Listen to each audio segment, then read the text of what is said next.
Hello, PlayStation scene.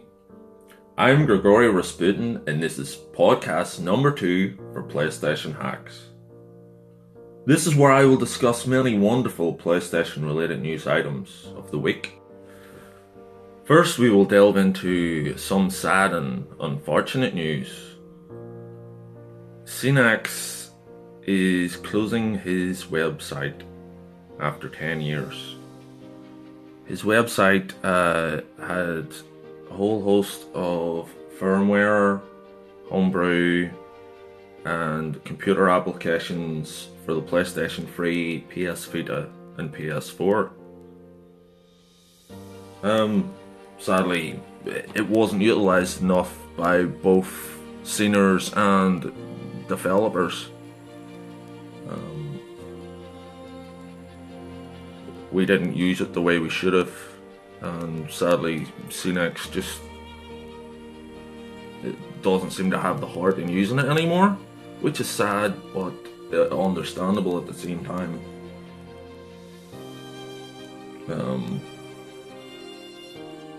PlayStationHaX, I know you're around Discord and Twitter and such, and I do hope you come back to the scene.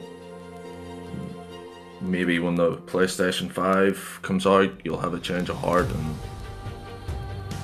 you'll get back into the way of things. So thank you for all your years you've dedicated to keeping your site up and providing us for a place for downloading firmwares and homebrew.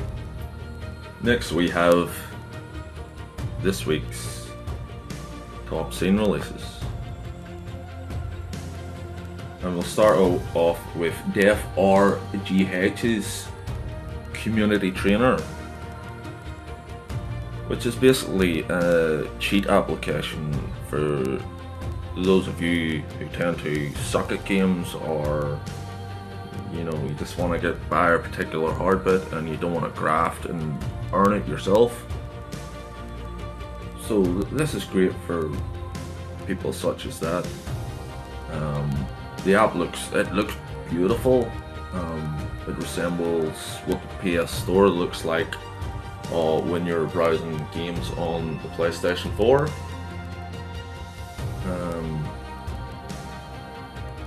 So that, yeah, it's great for cheating. Next we have a beautiful FMSX emulator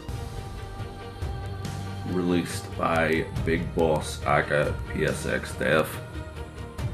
Big Boss has been around many scenes for many years and has released many great applications. This emulator emulates, of course, the MSX, MSX2, and MSX2 Plus. It can play games from NTSC or PAL regions. You have to, of course, compile it yourself, but once it's compiled and on your PlayStation 4, you can have all the MSX fun you want. Finally, we have BWE's PS4 NOR Validator. This is good for people who repair consoles, well, specifically the PlayStation 4, of course. It'll help validate a NOR flash dump and help point out problems and errors that you might have. Of course, I am not the greatest at describing such things, so you'd be better heading over to the forum thread where you'll be able to grab the download. All links will be in the description of this podcast. Now on to one of this week's most talked about stories, the PlayStation Classic. I can safely say that the only classic thing about this machine is Sony's attempt to copy Nintendo and fail. A couple of weeks ago we heard about its terrible lineup of games. Now, don't get me wrong, there are some games that are decent on it, like Destruction Derby, but there's no real classics like Crash Bandicoot, I didn't notice any of the Tomb Raiders. All the games that made the PlayStation 1 a true classic are not present. We have just a bunch of mixed NTSC and PAL region games, and for those of you who don't know, NTSC region is superior to PAL, so I don't get the reasoning for mixing the both regions. But it could be licensing issues, it could be a whole host of things, it could be just Sony being lazy, which is definitely their case for them using a bastardized version of the open source emulator PSX Rearmed.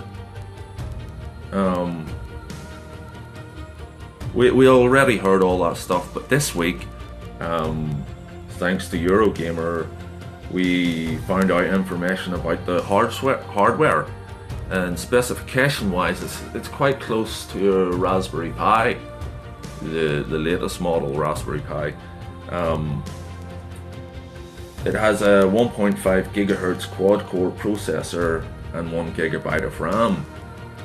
It also has 16 GB of storage.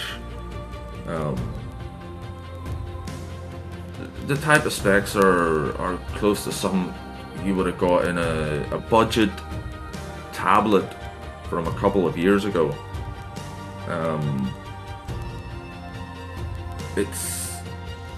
The hardware is decent enough. It's just the games let it down. The very bad copy of PSX Rearmed is also bad.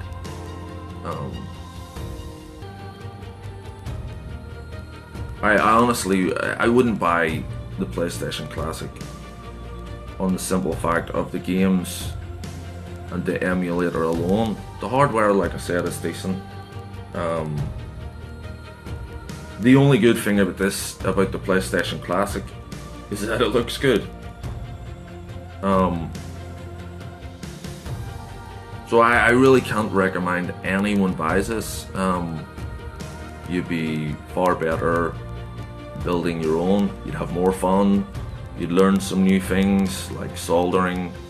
I wrote an article about it on the forum, so if you want to check that out, go ahead. The links are below in the description of this podcast.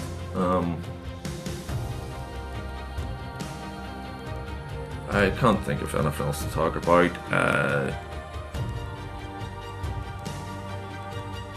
I guess the best way to close off this podcast is to give someone a shout out, and I'll be doing it alphabetically, so it'll be people from the scene, people that I've met and spoke to over the past 10-11 years. Some of you'll know them, some you won't. And for this first one, the shout out goes to Adamsville.